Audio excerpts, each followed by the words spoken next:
may mga pagkakamali kami, Panginoon. Patawarin niyo po kami. At ang pagpapatawad na yan, Panginoon, naniniwala kaming ginagawad niyo sapagkat ito inyong pangako. We ask you to forgive us, cleanse us, restore us through the blood of Jesus. And in your grace, O God, we come. We ask you, Lord, to bless us. Patahimikin niyo po ang aming puso at nang sa ganun kami ay makapag-focus ng aming attention sa inyo. Alisin niyo po ang aming mga alalahanin, ang aming mga kinatatakutan, ang aming mga nerbiyos sa buhay, ang aming mga alalahanin, nerbiyos, mga selos, mga galit, inggit, lahat ng mga negative feelings sa ito, Panginoon, aming sinusuko sa inyo. At ang dalangin namin, kapayapaan niyo, maghari sa aming puso at maging kapakipakinabang sa amin ngayon ang inyong salita. Mangusap kayong may kapangyarihan, palayait, palakasin nyo kami. Sa ngalan ng iyong anak na si Jesus, kami nananalig, nadidingin nyo ang dalangin ito. Ang atin pong pagtutuunan ng pansin ay isang kabanata sa buhay ni Samson na meron ding Achilles heel. Meron siyang isang weak point at isang weakness. Ang buhay po ni Samson ay nung mga 1200 to 1000 BC. Kasagsaan ng pananakop ng mga Philistines sa mga anak ng Israel. Aping-api ang mga Israelites sa panahon na yon, at doon naman dumating si Samson na tinawag ng Panginoon para maging isang bayani ng kanyang lahi. Judges 13, 2-5. Manoah had a wife who remained childless. The angel of the Lord appeared to her and said, "You are sterile and childless, but you're going to conceive and have a son. No razor may be used on his head, because the boy is to be a Nazirite, set apart to God from birth, and he will begin the deliverance of Israel from the hands of the Philistines." Ang lahing Israel, laging inaapi, kinakawawa, sinasakop ng mga Philistines, wala silang hero, wala silang magaling na mandirigma, wala silang pambato. At isang babaeng hindi magkaanak, barren, ang siyang kinausap ng anghel isang araw. Sinabi niya, ikaw ay magkakaroon ng anak na lalaki, at ito ay special child, Nazirite. Mga Nazirites po ay hindi nagpapagupit ng buhok, hindi sila dinadapuan ng blade o gunting ang kanilang buhok o anit, hindi sila umiinom ng alak, sila ay nakatalaga sa paglilingkod sa Diyos. Kaya lang, ang taong mga Nazirites ay tao rin, tulad ng karaniwang tao. Kaya lang binigyan sila ng extraordinary na tungkulin. At yon ang magiging buhay nitong si Samson. So Samson was born. He was a hero. He was miraculously conceived. His birth was announced by an angel. He was empowered by the Spirit of the Lord to perform amazing feats. And he was listed among the heroes of faith sa Hebrews chapter 11. Kakaiba ang credentials nitong si Samson. Marami siyang gagawin para sa kanyang bayan. Bibigyan siya ng kapangyarihan na gawin yun. Pero sa kabila ng lahat ng yon, siya isa pa rin karaniwang tao tulad ng mga ibang tao. Meron din siyang weakness. Judges 16, 4-6. Sometime later, he fell in love with a woman whose name was Delilah. The rulers of the Philistines went to her and said, "See if you can lure him into showing you the secret of his great strength, and how we can overpower him, so we may tie him up and subdue him. Each one of us will give you 1,100 shekels of silver." So Delilah said, "So Samson, tell me the secret of your great strength, and how you can be tied up and subdued." Hindi ko na iisa-isahin pa ang mga sobrang lakas nitong si Samson, pero talagang kinatakutan siya ng mga Philistines, at parang ang buong bayang Philistines ay mapapasuko ng isang tao lang, si Samson. Kaya yung mga tribal leaders ng mga Philistines, kinausap si Delilah, sapagkat si Delilah ang naibig nitong si Samson. Sa dinami-rami ng babae sa kanyang tribo, doon pa siya umibig sa kalaban, Philistine woman. So yung mga leaders sinabi, pabayaran ka namin ng mahal, alamin mo lang ang sikreto ng kapangyarihan niya. Pag nalaman mo yan, ay matatalo na natin siya. Magbabayad kami, tigi-tigi sa kaming lahat ng malaking halaga sa iyo. So itong babae, obviously, was not really that much into Samson. Hindi ganoon ang pag-ibig, sapagkat nasuhulan. At sabi niya, sabihin mo naman sa akin kung ano sikreto mo, bakit ka sobrang malakas. Maraming beses na nagpaulit-ulit ng pangungulit itong babaeng ito, At tuwing nangungulit siya, hinihingi niya ang sikreto ni Samson, ang ibinibigay ni Samson, ibang kwento. So ngayon, gagamitin na nila ngayon yung nalaman nila, pero hindi pala dahil hindi yun ang tunay na sikreto ni Samson. Mananalo pa rin si Samson sa mga labanan.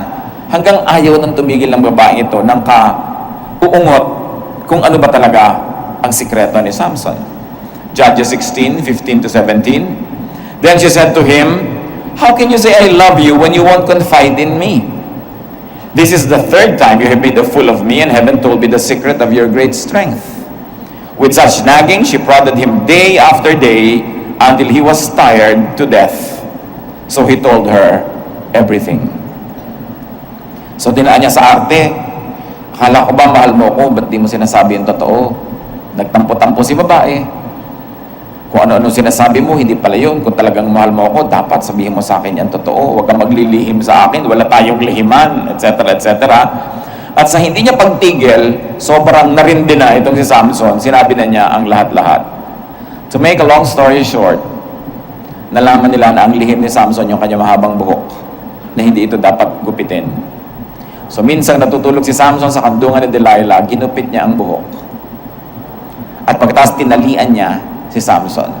At tinawag niya yung mga Philistines, at nung dumating ang mga kalaban, hindi nakalag ni Samson yung tali niya na dati kayang-kaya niya. And he was captured. Samson died a very tragic death. Nevertheless, a very heroic one. Pero ang nangyari sa kanya lahat yan dahil sa pag-ibig. Madaling manisi kay Samson. Sasabihin natin, si Samson ka na nga, binigyan ka nga ng kapangyarihan, pero huwag natin kakalimutan na bagamat binigyan siya ng kapangyarihan na makapaglingkod sa kanyang bayan, sa mga anak ng Diyos, hindi naman inalis sa kanya yung kanyang humanity. Human pa rin siya. Kaya nung umandar ang kanyang pagkayuman, yun ang nagamit ng kalaban para siya ay matalo. Madali na manisin ang mga hero. Sasabihin natin, kung ako ba naman yung hero, di dapat itong gagawin ko. Kung ako ba naman yung ganito, kung ako ba naman yung presidente, kung ako ba naman yung governor, kung ako ba naman yung bishop, kung ako ba yung pastor, di itong gagawin ko. Kung ako yung mayaman, kung ako yung sikat, itong gagawin ko.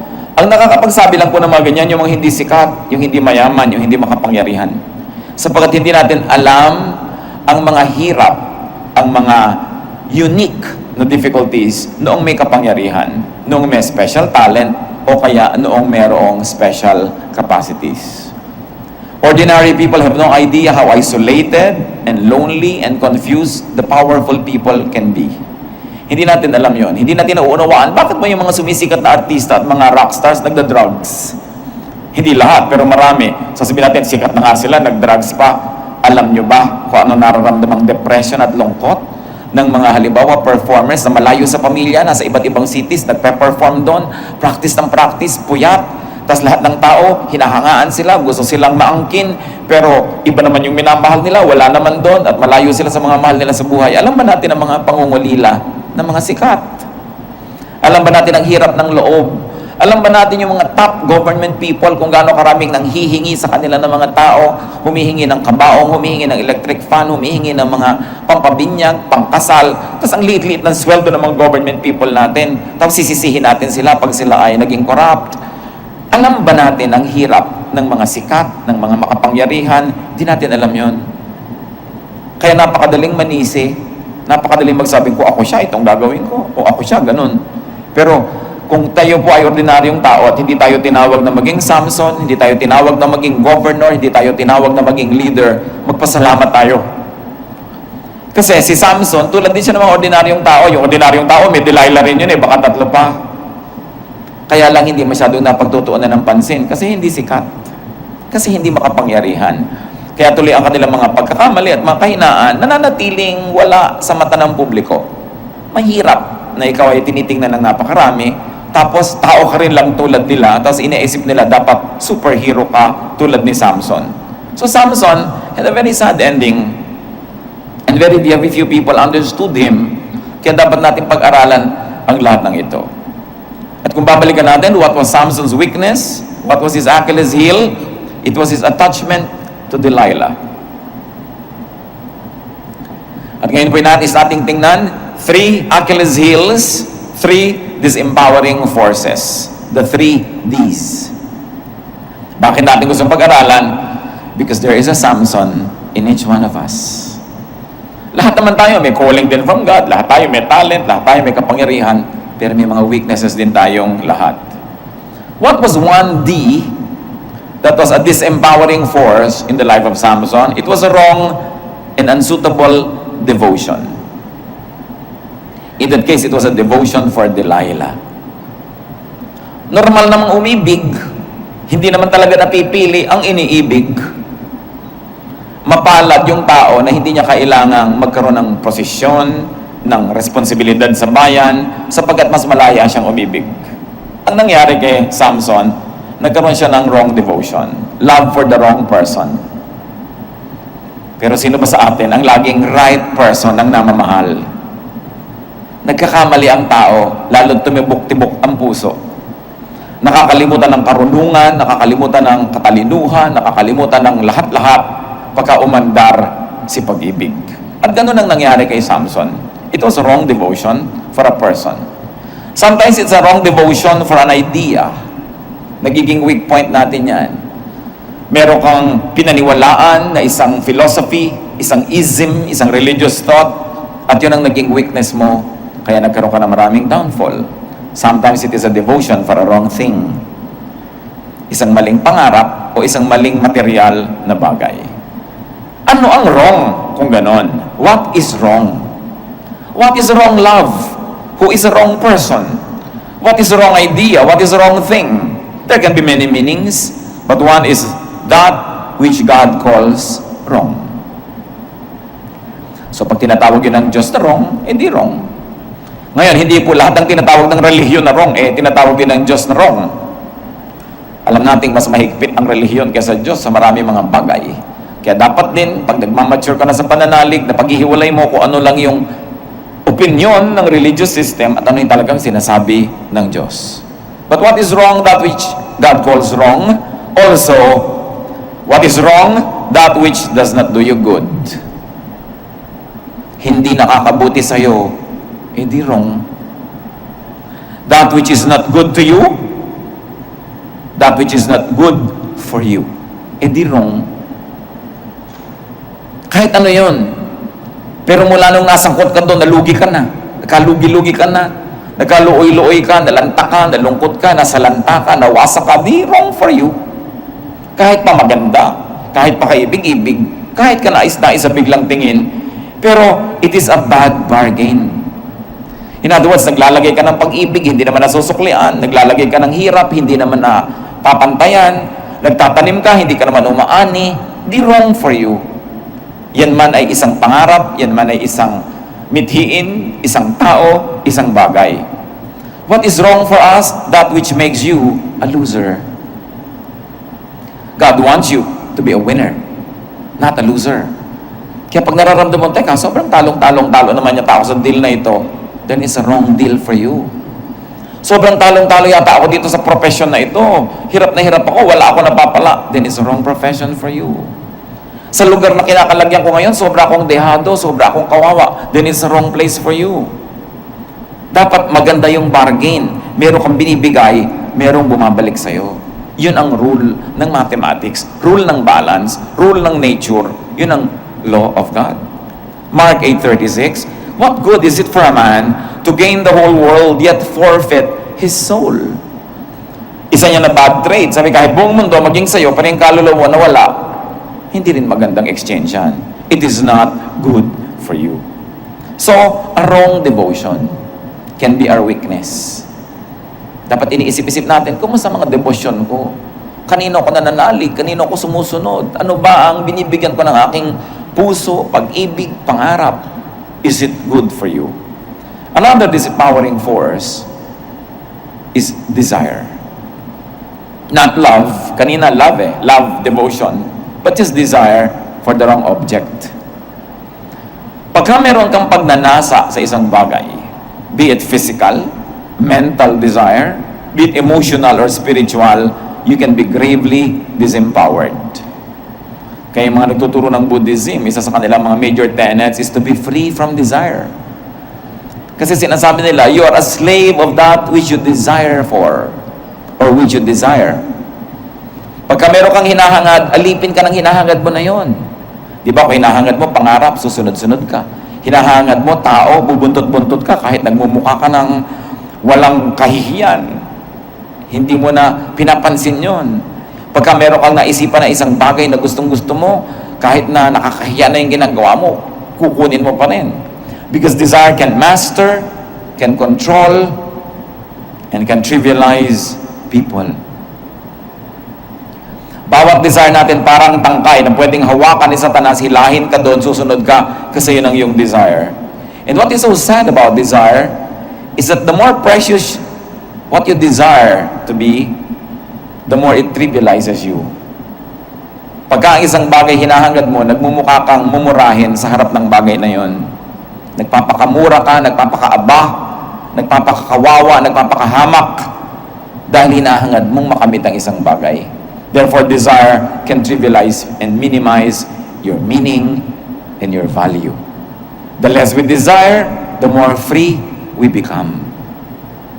James 1:14-15. But each one is tempted when by his own evil desire he is dragged away and enticed. Then after desire has conceived, it gives birth to sin. And sin, when it is full grown, gives birth to death.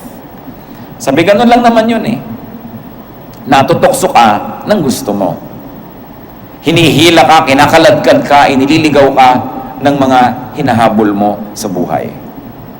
At kung itong mga hinahagad mo na to, lalo't hindi mabuti para sa'yo, inabuo, lalong ikakapahamak mo yan.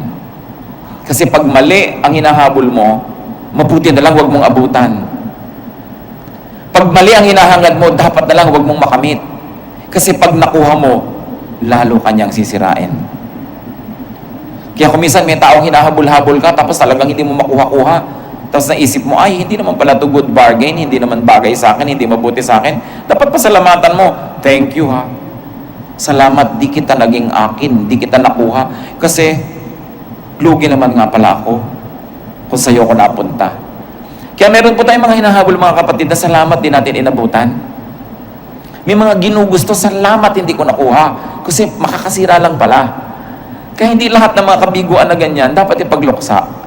Kung minsan isang hakbang paatras lang yan, yung pala 3 hakbang abante ang katumbas.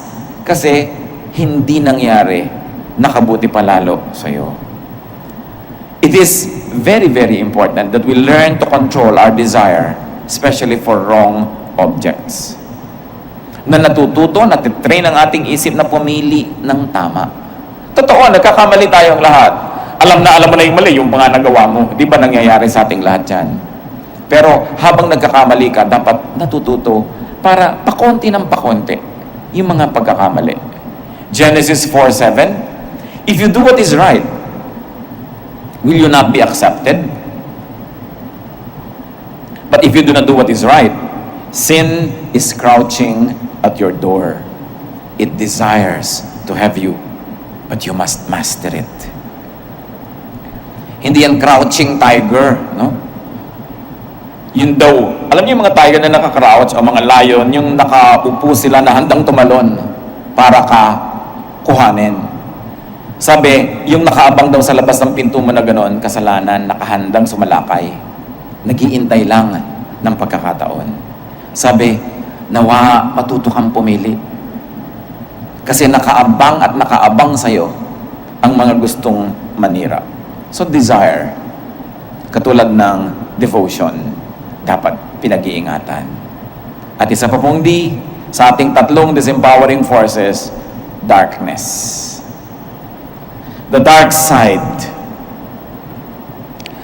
Everyone has a dark side.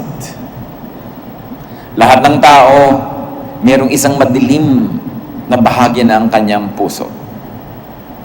Meron siyang natural na tendencing magkamali, gumawa ng mali, at kumisay, ikatuwa pa kumisan yung mali. The dark side. Meron tayong ganon. Habang ang tao ay naglalakad sa balat ng lupa, meron pang tendency na yung dark side na yun, mangibabaw. Araw-araw pumipili tayo. Ano bang paiiralin ko dito? My bright side or my dark side? Meron akong kinagagalitan, anong papairalin ko? My dark side or my bright side? My good side or my bad side? Laging nandun yun eh. Habang humihinga pa tayo at nagsusuot ng katawang lupa na ito, hindi yan lubos na matatakasan. Ang kailangan lang nilulupig, pinapaliit, minimize ang effect sa ating buhay. Ephesians 5:11 have nothing to do with the fruitless deeds of darkness. So let us always try to edify the bright side and be careful with people who push us into our dark side. Kung meron po tayong dark side at meron tayong light side, may mga tao na pag silang kasama natin, inaakay nila tayo patungo sa dark side natin. Pag kinausap nila tayo, yung dark side natin nabubuhay. Pag lumapit sila sa atin, bubulong-bulong yung dark side natin nabubuhay. Pero hindi yan ang dapat nating buhayin. Pag-ingatan ang mga tao na ang impluensya sa inyo, kinakaladkad kayo into your dark side.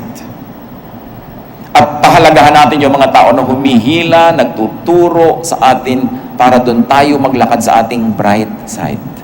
Laging choices ang mga bagay na yan. So there's the dark side that can be our weakness, and there's also the so-called dark secrets. Sabi sa 2 Corinthians 4:2, rather we have renounced secret and shameful ways. May mga secrets. Dark secrets can be our masters. They can be our oppressors. Kasi siyempre, may sikreto, ayaw niya mabisto. Sa takot niyang mabisto, nagiging amo niya yung secret. Namamanipulate siya because dark secrets can become Satan's and evil people's hold on us. So mga kapatid, dahil lahat ng tao ay nagkakamali, at halos lahat ng tao, maliit man o malaki, may dark secret. If you fall into an error, if you fall into your dark secret, pray that you get out of it at once and move towards the light. Naglalakad ka eh. Nahuhulog-hulog ka. Pero pag nahulog ka, ang mahalaga, sumampa ka na agad. And if you have to choose between one, going into deeper darkness, or number two, getting out into the light, choose the latter. Ano ibig sabihin natin? Isa ka halimbawa na babae, may boyfriend ka, and you become pregnant, at tapos biglang nalaman mo, ayan, pregnant ka pala. Dark secret yan, di ba? Hindi mo naman proudly sasabihin sa magulang mo, mami, buntis ako. It becomes a dark secret. Pero may maghihila sa'yo. Magpa-abort ka. Di ba? It is a darker secret. O merong aminin mo na, sabihin mo na sa magulang mo. Yun yung sinasabi natin na pwede kang hilahin into a darker secret pa, or choose to go to the light. Pareho yung mahirap gawin. Kaya ang mas mainam gawin ng mga taong kumikilala sa Diyos lalo na, mahirap man, doon ka na sa liwanag, magsabi ka na. Kesa sa maobliga ka pa na gumawa na naman ng isang madilim na lihim at magkakandalubog-lubog ka na doon. Merong mga anak natin biglang naging drug dependence pala, hindi natin alam. Natatakot magsabi. So ang nangyayari, inililihim na lang ng todo, lalo silang lumulubog.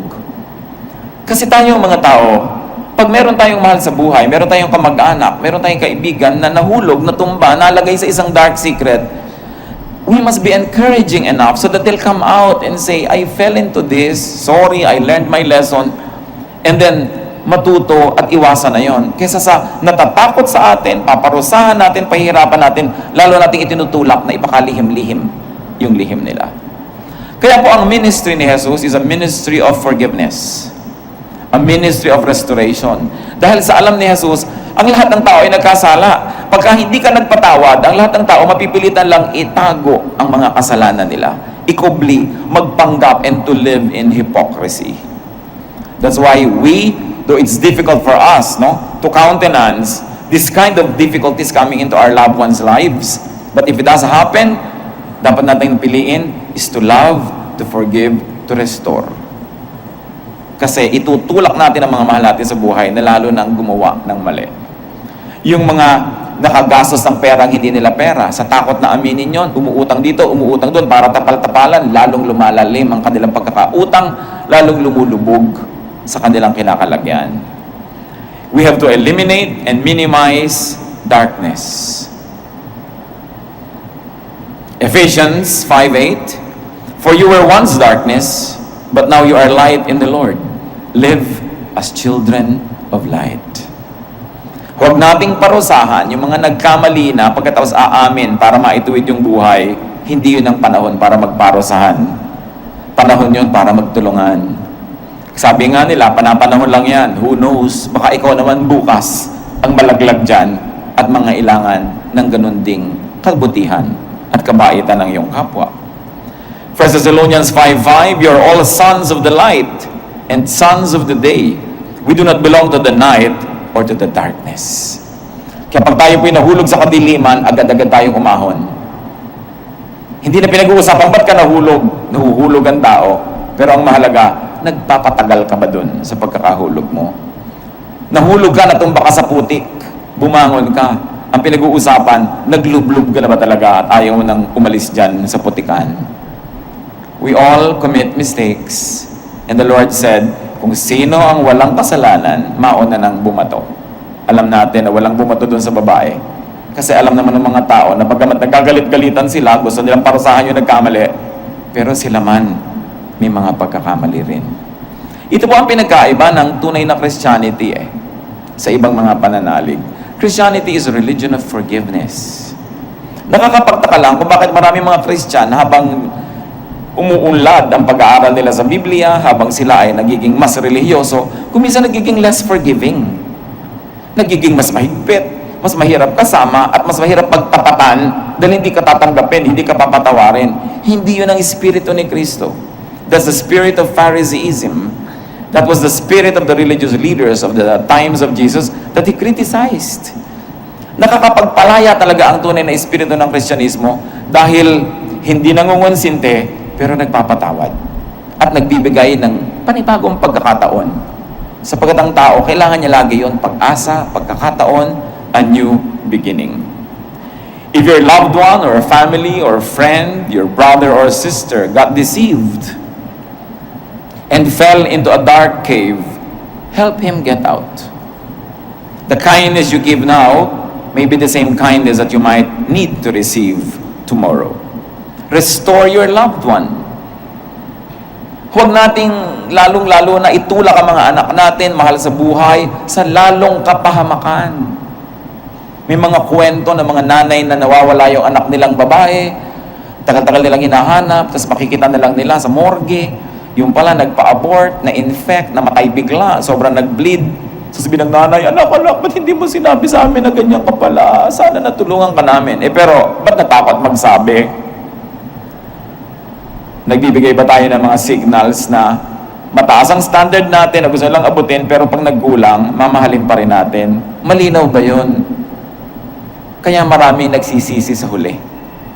Kasi yung pag-ibig nila, doon pa lang nila ipapahayag kung kailan huli na yung lahat.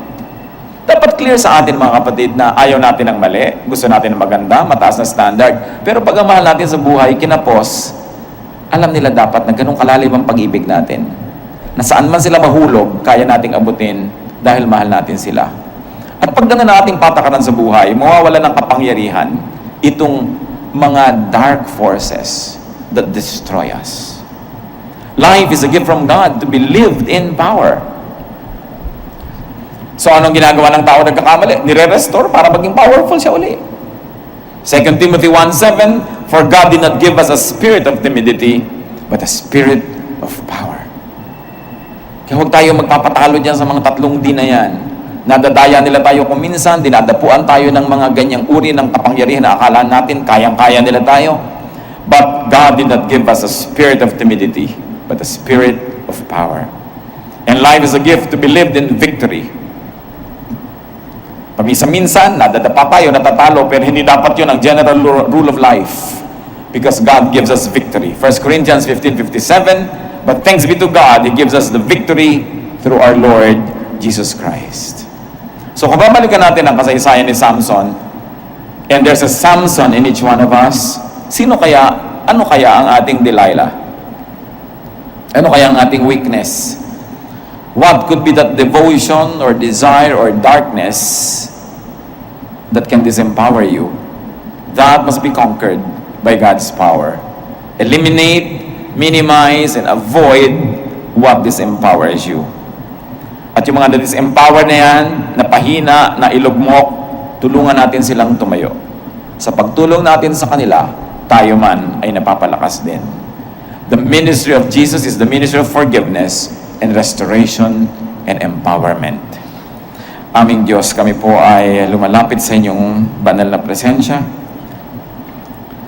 Sinusuri ang aming mga sarili kung paano kami napapahina nitong tatlong D na ito. Aming devotion, aming desire, at aming darkness. Patawarin mo kami sa mga pagkukulang namin, mga kahinaan. Punuan mo po ang aming mga kakulangan. At lalong-lalo na, Panginoon, kung kami nagiging judgmental, nagsasara kami sa mga nagkukulang, nagkakamali, nanghihina, patawarin niyo rin po kami. Nawa, kung sakasakali, bagamat aming dalangin na huwag mangyari, pero kami mga malapit sa amin, mga mahal namin sa buhay, na sila ay madadapa, mahuhulog sa kanilang dark side, nawa maipahayag namin sa kanila bago pa mangyari yon, na walang patakaran ang aming pagmamahal, ang aming pag-ibig, na bagamat ang gusto namin is only the best, but the worst may happen and we will still be loving and supportive and kind. Ituro mo sa amin yung ganitong uri ng pag-ibig na ipinakita na sa persona ng Panginoong Yesus. Pakita mo sa amin, Panginoon, na ito ang kailangan ng daigdig, ito ang kailangan ng mga mahal namin sa buhay, ito rin ang kailangan namin. Linawan mo rin, Panginoon, ang aming isip, buksan ang aming mata, para makita namin kung ano yung mga kapangyarihang nagpapahina sa amin. At sa tulong mo, sa kapangyarihan mo, Panginoon, ito'y aming matanggihan, mapagtagumpayan, at ang buhay namin maipamuhay sa mabunga, masaya, at maliwanag na paraan. Magbulay-bulay tayo, mga kapatid, kung tayo ay merong mga disempowerments, mga kahinaan, panghihina. Nais ko manalangin. Sino man sa inyo ang pinagpaliwanagan ng Espiritu ng Diyos na nagsabi, at nasasabi nyo ngayon, oo nga, meron ako talagang kahinaan. I have one, or at least one of those D's, na nagpapahina sa pagkatao ko, sa aking personalidad.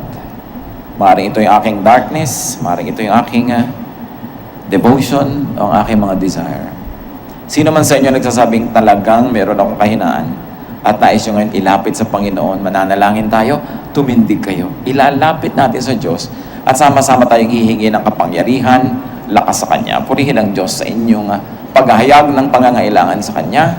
Mga kahinaan na tuloy nagagamit ng kalaban para tayo takutin, para paliitin ang ating mundo, para tayo bigyan ng mga agam-agam.